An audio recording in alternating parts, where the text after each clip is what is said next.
الرحيم والصلاة والسلام على أشرف المرسلين أما بعد طلابي الأعزاء طالباتي العزيزات أتقدم إليكم بمثال حول ما درستموه فيما يخص هذا النظام. Donc, je vous présente un exemple typique.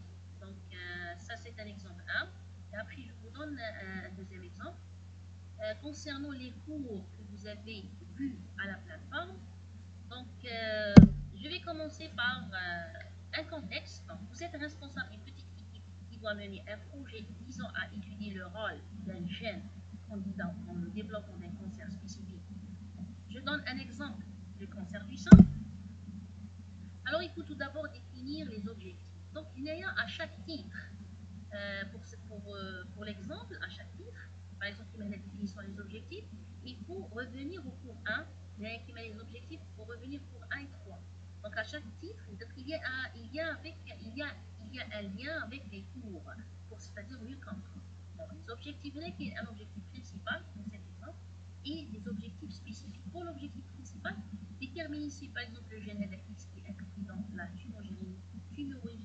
la tumorigénèse du cancer du sein. Pour les objectifs spécifiques, comparer les niveaux d'expression du gène X dans les tissus sains et tumoraux mammaires et évaluer l'effet de l'inhibition du gène X sur la croissance et la survie de lignées cellulaires cancéreuses mammaires. Deuxièmement, c'est la revue de la littérature. Donc là, il faut revenir au cours 1. Il faut faire une analyse des publications existantes sur le gène X et son potentiel rôle dans les cancers. Donc, il faut bien lire les publications, c'est-à-dire qui étudient le gène X, le cancer du sein, la liaison qui existe entre les deux. Donc, il faut bien lire les publications, les articles et tout ça. Donc, identification des modèles cellulaires et des techniques pertinentes. Le plan expérimental, pour revenir au cours 2, pour l'échantillon, on va, c'est-à-dire avoir un tissu mammaire sain et tumoraux, lignée cellulaire mammaire non tumorale et cancéreuse. Pour les techniques, donc vous avez l'extraction d'ARN, RT-PCR, test de prolifération, viabilité, etc.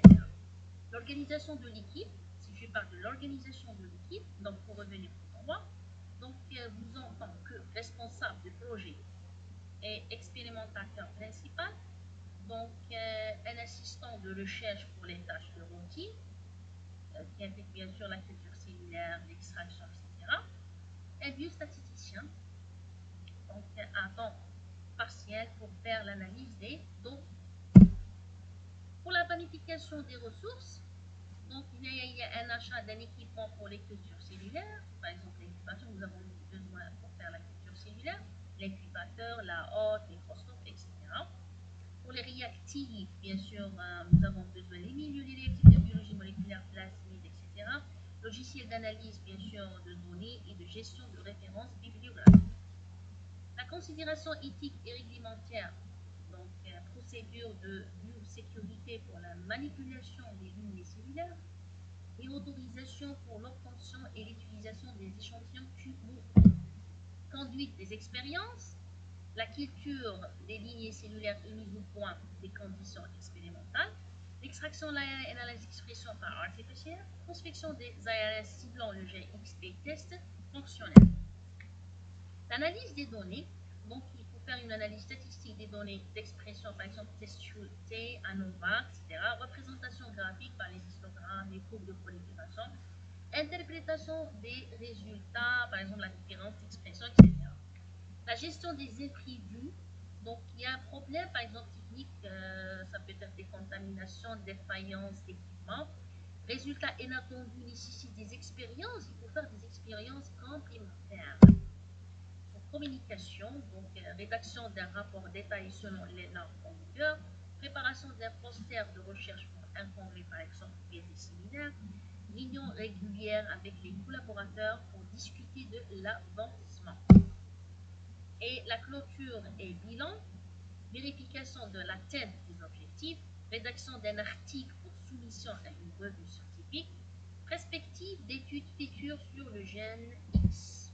Ce projet permettrait d'illustrer les principales étapes de planification, d'organisation des ressources, de gestion opérationnelle et de communication pour le cancer d'études en biologie moléculaire du cancer. Et je termine cet exemple. Et après, je vais vous programmer une séance, Inch'Allah, présentielle pour, c'est-à-dire mieux expliquer, mieux, pour donner plus de détails.